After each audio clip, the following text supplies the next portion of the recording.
સ્તવન કરું, સ્તવન કરું, સ્તવન કરું ઈસુ તારું.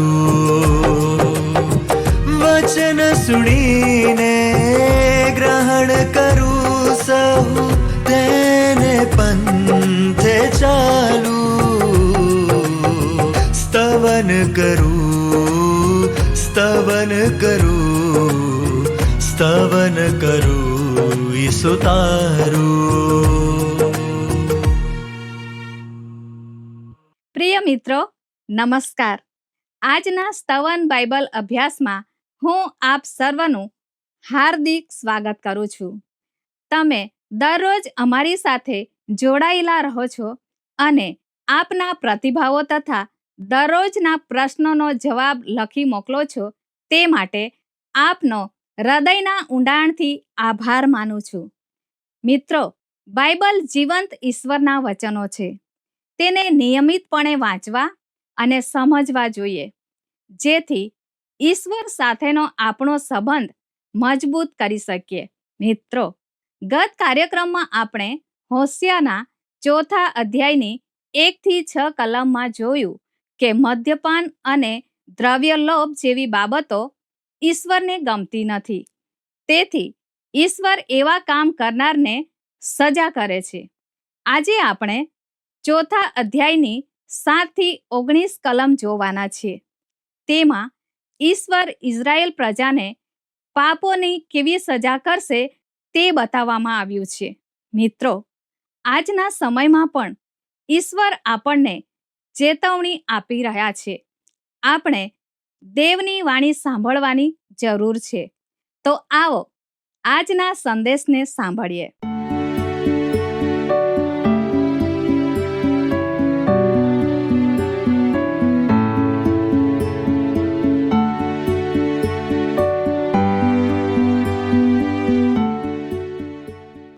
કેમ છો દર્શક મિત્રો?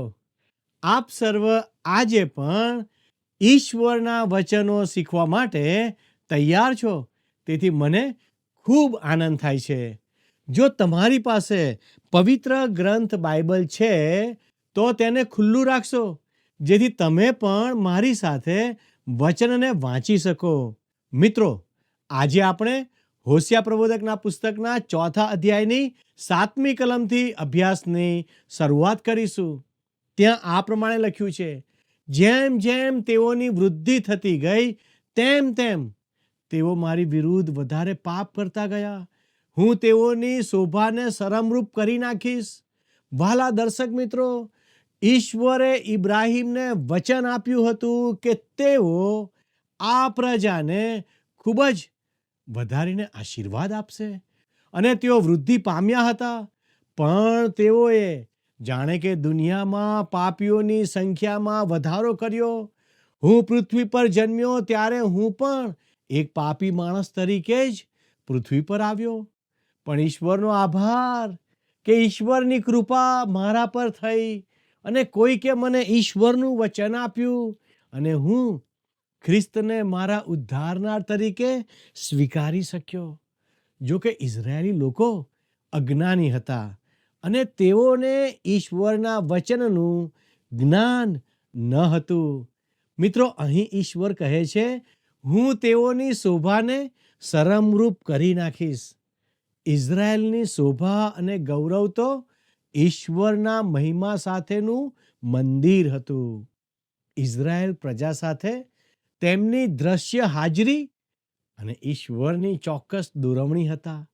વળી તેઓ જીવંત અને સત્ય ઈશ્વરનું ભજન અને સ્તુતિ કરતા હોવાથી તેઓના સમયમાં જગતમાં જે જાત જાતના દેવો હતા, તેમાં એક જ ઈશ્વરમાં માનનાર તરીકે તેઓની સાક્ષી તેમની શોભા હતી.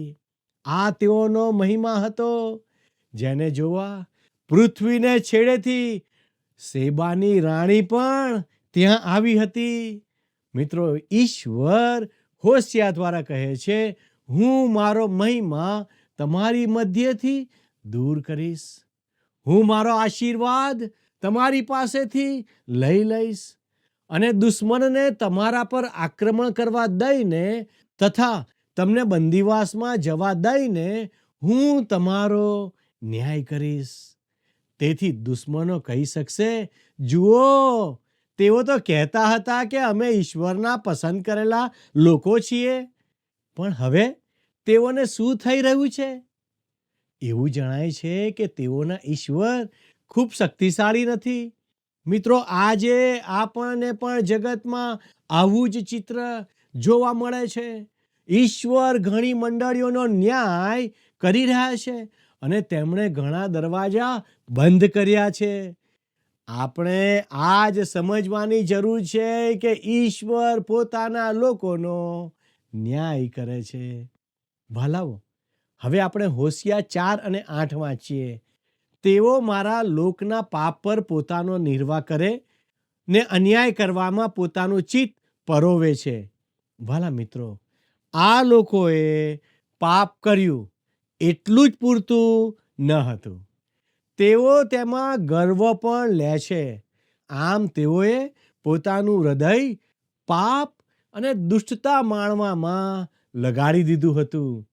તેઓએ પાપમાં ચિત્ત પરોવી દીધું હતું. મિત્રો, હોશિયા 4 અને 9 ઈશ્વર જણાવે છે, યથાલોક તથા યાજક એમ થવાનું છે. હું તેઓને તેઓના દુરાચરણને માટે શિક્ષા કરીશ ને તેઓને તેઓની કરણીનું ફળ આપીશ. મિત્રો, તે સમયે ઇઝરાયલમાં જે અશુભ બાબત બની હતી તે એ હતી કે યાજક પદ ભક્તજનોના સ્તર સુધી નીચે ડૂબી ગયું હતું. આજે પણ કેટલાક ધર્મ સેવકો જગતના લોકોના સ્તરે ડૂબતા જોવા મળે છે. તે સમયના યાજક પદની જેમ આજના ધર્મ સેવકોનું પણ પતન થઈ રહ્યું છે. તેથી ઈશ્વરે યાજકો વિશે કહ્યું, હું તેઓને તેઓના દુરાચરણને માટે શિક્ષા કરીશ અને તેઓની કરણીનું ફળ આપીશ. વાલા દર્શક મિત્રો, હોશિયા પ્રબોધકનું પુસ્તક તેના 4થા અધ્યાયની 10મી કલમમાં લખ્યું છે, તેઓ ખાશે પણ ધરાશે નહીં. તેઓ વ્યભિચાર કરશે પણ તેમનો વિસ્તાર વધશે નહીં, કેમ કે તેઓએ યહોવાની દરકાર કરવાનું મૂકી દીધું છે. તેઓ ખાશે પણ ધરાશે નહીં. મિત્રો, તેનો અર્થ કે તે દેશમાં દુકાળ પડશે. હું માનું છું કે ઈશ્વર પડતીના અને સંકટના સમયોમાં લોકો સાથે વાત કરે છે, પણ આપણે તેમનું સાંભળતા નથી. દરેક પ્રજા અને દેશના જીવનમાં કુદરતી આફતો અને રોગો, નિરાશા અને જીવન જરૂરિયાતની વસ્તુઓની તંગી આવે છે. માણસે વિશ્વ યુદ્ધો પણ જોયા અને આજે પણ આ બધું માનવને ભરખી જાય છે, પણ લોકો ઈશ્વર તરફ ફરતા નથી. આગળ પવિત્ર વચન કહે છે, તેઓ વ્યભિચાર કરશે પણ તેઓનો વિસ્તાર થશે નહીં. જે સજાતીય સંબંધો ઈશ્વર નિર્મિત લગ્ન વ્યવસ્થાની બહાર છે, તે ખરો આનંદ, સંતોષ અને કુટુંબમાં સુખ આપી શકતા નથી. ઈશ્વરને તજવાથી જીવન અસંતોષી અને ખાલી રહે છે. હવે હોશિયા 4 અને 11 જણાવે છે, વ્યભિચાર દ્રાક્ષારસને નવો દ્રાક્ષારસ બુદ્ધિનું હરણ કરે છે. મિત્રો, આ બે પાપો બધી જ પ્રજા અને દેશોમાં સામાન્ય છે. આ બે બાબતો માણસોને જુઠ્ઠા અને કપટ કરનાર બનાવી દે છે. તેથી આવા લોકો પર કોઈ ભરોસો રાખી શકે નહીં. આજે આધુનિકતાના નામે આવા પાપો નવી નૈતિકતાના શીર્ષક હેઠળ ઢંકાતા રહે છે. ઉત્તર ઇઝરાયેલ અને પછી દક્ષિણ ઇઝરાયેલે આવા પાપોનું પરિણામ ભોગવ્યું. ઈશ્વરના વચનથી દૂર જવામાં તેઓએ નવા દેવો શોધી કાઢ્યા અને પરિણામે તેઓ ભયંકર નીતિ ભ્રષ્ટતામાં ઉતરી પડ્યા. વાલા મિત્રો, હવે હોશિયા 4 અને 12 જુઓ. મારા લોકો પોતાના વૃક્ષના ઠૂંઠાની સલાહ પૂછે છે ને તેમના જોશીની લાકડી તેમને પ્રત્યુત્તર આપે છે, કેમ કે વ્યભિચારી હૃદયે તેમને અવળે માર્ગે દોર્યા છે ને પોતાના દેવને તજીને તેઓ વંઠી ગયા છે. વાલા મિત્રો, અહીં ઈશ્વર આત્મિક રીતે વિશ્વાસઘાતની અથવા આત્મિક પતનની વાત કરે છે. જીવંત ઈશ્વર તરફથી ફરી જઈને તેઓ પ્રતિમાઓ અને માણસો પાસે સલાહ માટે જવા લાગ્યા. આજે લોકો પોતાના કલ્યાણ માટે વિવિધ ગુરુઓ અને બાપુઓ પાસે જાય છે. આપણા દેશમાં આવા ગુરુઓ, વસ્તુઓ, સ્થાનો અને વિદ્યાઓની કોઈ ખોટ નથી. જીવંત ઈશ્વરને બદલે દુનિયાવી માધ્યમો પર લોકો વધારે ભરોસો રાખે છે. મિત્રો, પરદેશોમાં તો શૈતાનની ભક્તિનો પણ ઉમેરો થાય છે. આવી બાબતો સાથે નશાખોરી, આપઘાત, હિંસા, વ્યભિચાર અને નીતિ ભ્રષ્ટતા ભળતા જાય છે.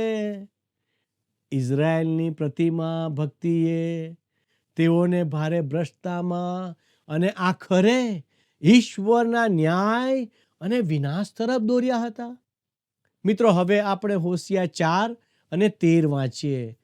તેઓ પર્વતોના શિખરો પર યજ્ઞો કરે છે ને ડુંગરો પર ધૂપ બાળે છે.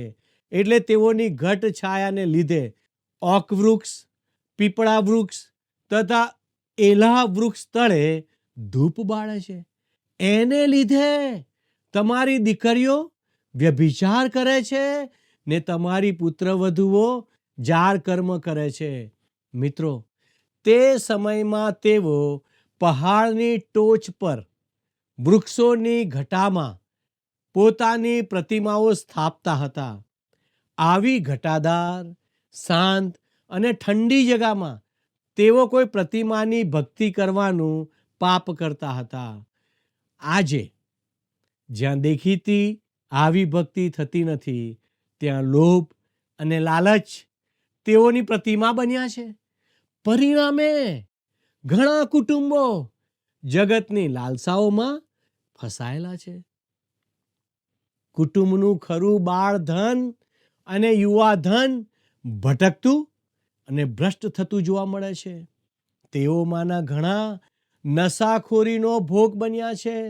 વાલા મિત્રો, કુટુંબના પ્રશ્નો અને ખરાબ ઉછેર તથા વાતાવરણને લીધે તેઓ એકલતા અનુભવે છે અને પછી ઘર તજે છે. દરેક કુટુંબ નાણાં અને સગવડો ભેગા કરવામાં પડ્યું છે. પૈસો પરમેશ્વર બને છે અને તેની ભક્તિ થાય છે. લોકો જગતની લાલસાને લીધે જીવંત અને સત્ય ઈશ્વરને ભૂલતા જાય છે. ઈશ્વરની ભજન ભક્તિ ભાગ્યે જ થાય છે. તેથી આવી સ્થિતિમાં આપણને મદદ કરે અને મુક્ત કરી શકે તેવા ઉદ્ધારનારની આપણને સર્વને જરૂરિયાત છે. તો મિત્રો, હવે 4 અને 14મી કલમ શું કહે છે તે નિહાળો. તમારી દીકરીઓ વ્યભિચાર કરશે ને તમારી પુત્રવધુઓ જાર કર્મ કરશે, ત્યારે હું તેઓને શિક્ષા કરીશ નહીં. કેમ કે પુરુષો પોતે છીનાળોને લઈને એકાંત જતા રહે છે ને દેવદાસીઓની સંગાતે યજ્ઞો કરે છે અને અજ્ઞાન લોકો પાયમાલ થશે. મિત્રો, ઈશ્વર કહે છે કે નિયમનું અજ્ઞાન કોઈને છોડતું નથી. જો કે આ લોકો પાપમાં પડ્યા છે. તેઓના હાલના પાપને લીધે હું તેઓનો ન્યાય નહીં કરું, પણ તેઓ જીવંત અને સત્ય ઈશ્વરથી પાછા ફરી ગયા હોવાથી હું તેઓનો ન્યાય કરીને શિક્ષા કરીશ. ઇઝરાયેલ પ્રજા દુષ્ટ બની હતી માટે તેમનો ન્યાય નહોતો કરાયો. પણ તેઓ જીવંત અને સત્ય ઈશ્વરથી દૂર જતા રહ્યા હતા. માટે તેઓનો ન્યાય કરાયો અને તેઓ શિક્ષા પામ્યા. વાલા દર્શક મિત્રો, 15મી કલમ જણાવે છે, હે ઇઝરાયેલ, જો કે તું છીનાળની પેઠે વર્તે તો પણ યહૂદિયાએ દોષિત ન થવું. તમારે ગિલગાલ આવવું નહીં ને તમારે બેથ આવેન પર ચડવું નહીં. તેમ જીવતા યહોવાના સમ પણ ખાવા નહીં. પ્રિય મિત્રો, અહીં ઈશ્વર જણાવે છે, હું યહૂદાને પકડી રાખીશ. હજી હું તેઓનો ન્યાય નહીં કરું. યહૂદાએ ઇઝરાયેલીઓએ મૂકેલી પ્રતિમાની ભક્તિ કરવા આવવાનું નથી. મિત્રો, હવે 16મી કલમ જુઓ. ત્યાં આ પ્રમાણે લખ્યું છે, કેમ કે ઇસ્રાયેલે અડિયલ વાછરડીની પેઠે હઠીલાઈ કરી છે. હવે યહોવા તેઓને વિશાળ બીડમાં હલવાનની માફક ચારશે. વહાલા દર્શક મિત્રો, હઠીલાઈ કે પીછેહટ શું છે? મિત્રો, ઘણા એમ વિચારે છે કે વિશ્વાસી થયા પછી અને કોઈ મંડળી સાથે જોડાયા પછી પાછા પાપમાં પડવું તે પીછેહટ છે. પણ અહીં જે રીતે લખ્યું છે તેવી પીછેહટ નથી. ઈશ્વર અહીં ઉદાહરણ આપે છે જેથી આપણને યાદ રહે. ઇઝરાયેલે હઠીલી વાછરડીની જેમ હઠીલાઈ કરી છે. કોઈ પશુને ઢાળ પર ચઢાવતા કે લાકડાના પાટિયા દ્વારા કોઈ વાહનમાં ચઢાવતા તેને પાછળથી ધક્કો મારીને અને આગળ દોરી બાંધી ખેંચીને ચઢાવાય છે. પણ ઘણા પશુ તે ઢાળ ચડતા આગલા પગ સ્થિર કરી દે છે ને પાછું પડે, લસરે, ધક્કો મારવા છતાં ન ચડે. ત્યારે તે હઠીલાઈ અથવા પીછેહટ થયેલી ગણાય. ઇઝરાયેલ પ્રજા આવી હઠીલી વાછરડી સમાન હતી. તે આગળ જવાને બદલે પગલાં જડ કરી દઈ પાછળ સરકતી હતી. ઈશ્વરથી દોરાવાને બદલે તેઓ વારંવાર ફસકી જતા હતા.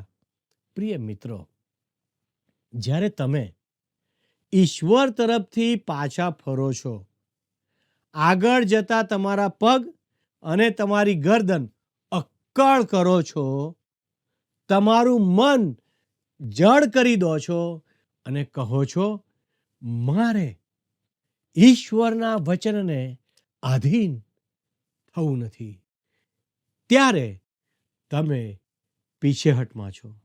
જે માર્ગે પ્રભુ તમને દોરી રહ્યા છે ત્યાં તમારે જવું નથી, તો તમે હઠીલાઈ અને પીછેહટ કરો છો. તેથી જ ઈશ્વરે ઇઝરાયેલને હઠીલી વાછરડી કહી. મિત્રો, આ પુસ્તકમાં આ હઠીલાઈ અથવા પીછેહટ શબ્દ 3 વાર વપરાયો છે. પવિત્ર શાસ્ત્રમાં ફક્ત યર્મિયા અને હોશિયાએ આ શબ્દ ઇઝરાયેલ માટે વાપર્યો હતો, જે બંદીવાસમાં જવા માટે તૈયાર હતા. વાલા દર્શક મિત્રો, ઈશ્વરથી દોરાવા અને ઈશ્વર પાસે પાછા ફરવાનો તેઓ નકાર કરી રહ્યા હતા. મિત્રો, હવે આપણે હોશિયા 4 અને 17 વાંચીએ. એફ્રાઈમે મૂર્તિઓ સાથે સંબંધ જોડ્યો છે, તેને રહેવા દો. મિત્રો, આ પુસ્તકમાં એફ્રાઈમ શબ્દ અથવા એફ્રાઈમ નામ 36 વાર વપરાયું છે. ઈશ્વરે ઉત્તરમાંના એક કુળનું નામ લઈને 10 કુળોને લાગુ પાડ્યું છે. ઈશ્વરે શા માટે એફ્રાઈમ શબ્દ કે નામ વાપર્યો? શું તે શબ્દ કે નામ વહાલ દર્શાવવા કે મજાક કરવા વાપર્યો છે? મને સમજાય છે કે તે વહાલ દર્શાવવા વાપર્યો છે. ઉત્તરના રાજ્ય માટે ઈશ્વર આ નામ વાપરે છે. 10 કુળોએ બંધ કર્યું હતું અને ઉત્તરના ઇઝરાયેલ રાજ્ય માટે બીજું કોઈ નામ ન હતું. જ્યારે દક્ષિણના રાજ્યને માટે યહૂદા નામ હતું. તેથી ઈશ્વરે તેને પ્રેમમાં એફ્રાઈમ નામ આપ્યું.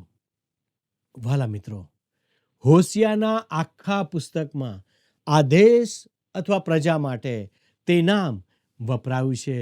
અહીં કહે છે કે એફ્રાઈમે મૂર્તિઓ સાથે સંબંધ જોડ્યો છે, તેને રહેવા દો. ઈશ્વર આવું ધીરજથી કહી રહ્યા છે. પણ આખરી સ્થિતિની નોંધ સાથે જો કોઈ વ્યક્તિ પીછેહટ કે હઠીલાઈની સ્થિતિમાં ચાલુ જ રહે અને ઈશ્વરનું સાંભળવા ના માગે, તો પછી એવો સમય આવે છે કે ઈશ્વર તેની સાથે કદી વાત નહીં કરે. હવે 4થા અધ્યાયની 18મી કલમ જુઓ. તેઓ મદ્યપાન કરી રહ્યા પછી લાગ લગાટ વ્યભિચાર કરે છે. તેના અધિકારીઓ ઈસકબાજીમાં લુપ્ત થઈ ગયા છે. પ્રિય મિત્ર, જો તમે મદ્યપાન કે નશો કરવાનું ચાલુ રાખશો તો તમે તેના બંધાણી અથવા દારૂડિયા બની જશો. અને તે પાપ છે જે તમને બીજા પાપમાં લઈ જાય છે. સરકારી અધિકારીઓ, રાજકીય નેતાઓ, સામાજિક આગેવાનો, વહીવટદારો દારૂ પીને હલકી ભાષા વાપરે, શોભાને બદલે શરમ ચાહે એ સ્થિતિ આજે પણ છે. આ બધું બધે જ વ્યભિચાર અને ગંદુ વાતાવરણ સર્જે છે. વાલા દર્શક મિત્રો, હવે આપણે 4થા અધ્યાયની 19મી કલમને વાંચીએ. વાયુએ તેને પોતાની પાંખમાં વીંટી લીધી છે. તેઓ પોતાના યજ્ઞોને લીધે લજ્જિત થશે. મિત્રો, લોકો સિદ્ધાંતના વાયરાથી ખેંચાઈ જાય છે અને ભટકી પણ જાય છે. ઈશ્વર જણાવે છે કે આ બધું પૂરું થાય તે પહેલાં તેઓને શરમાવવું પડશે. તેઓના યજ્ઞોથી તેઓને કોઈ ફાયદો નહીં થાય, પણ તેઓ શરમાશે. વાલા મિત્રો, અહીં 4થા અધ્યાયનો અભ્યાસ પૂરો થાય છે અને મારો સમય પણ પૂરો થાય છે.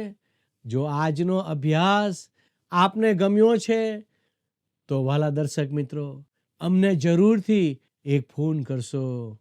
આજનો અભ્યાસ આપને કેવો લાગ્યો તે અમને ચોક્કસ જણાવશો, કારણ કે તેના દ્વારા જ અમે જાણી શકીશું કે અમારે આ કાર્યક્રમને કેવી રીતે વધારે રસપ્રદ બનાવવો જોઈએ. વાલા મિત્રો, ઈશ્વર આજે આપને સહાય કરે, ઈશ્વર આપને મદદ કરે અને ઈશ્વર આજે આપના દરેક કામમાં સફળતા પૂરી પાડે. એ જ પ્રાર્થના સાથે હું આપની વિદાય લઉં છું. ધન્યવાદ.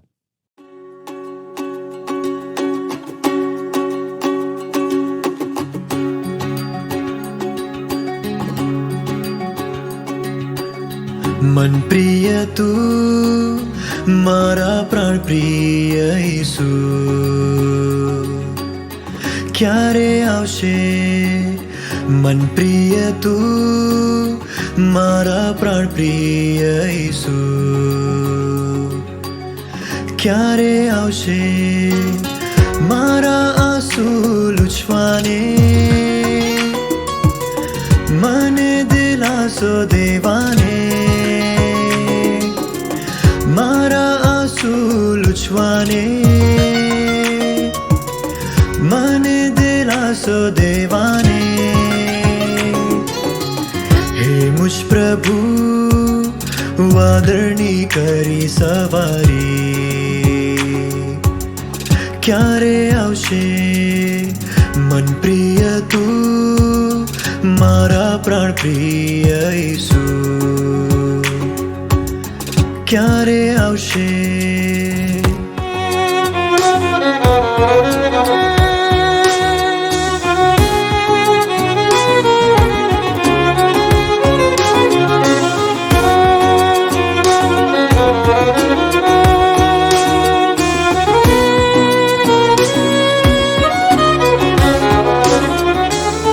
મધ્યાકાશે સ્વર્ગીય દૂતો સંગાત પ્રભુ આવશે મધ્યાકાશે સ્વર્ગીય દૂતો સંગાત પ્રભુ આવશે મારે કાજે વિંધાના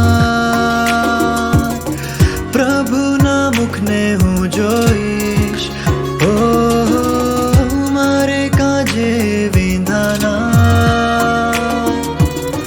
પ્રભુના મુખને હું જોઈશ પાણી માટે તરસ્યા પક્ષીની પેઠે હું ઝંખું છું મન પ્રિય તું મારા પ્રાણ પ્રિય ઈસુ ક્યારે આવશે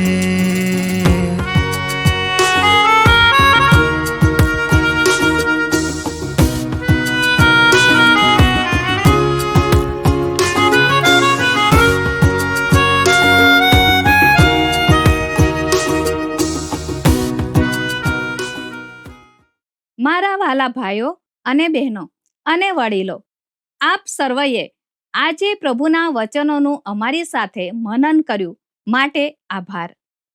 ઈશ્વર આપણને હોશિયા પ્રબોધક મારફતે કહી રહ્યા છે કે જુઓ, ઈશ્વરના વચનો સાંભળીને પાળતા નથી અને તેમની વિરુદ્ધના ભૂંડા કાર્ય કરે છે, તેમને ઈશ્વર શરમમાં નાખશે. તે સમયના લોકોએ પાપમાં અભિમાન અને ગર્વ કર્યો, પોતાના હૃદયો દુષ્ટ બાબતો તરફ ફેરવ્યા અને ઈશ્વરના વચનો ભૂલી ગયા. જે યાજકો હતા તેઓએ ઈશ્વરને માન આપવાને બદલે પોતાને માન આપ્યું, જેથી તેમની પાસેથી યાજક પદ ઈશ્વરે પાછું લઈ લીધું.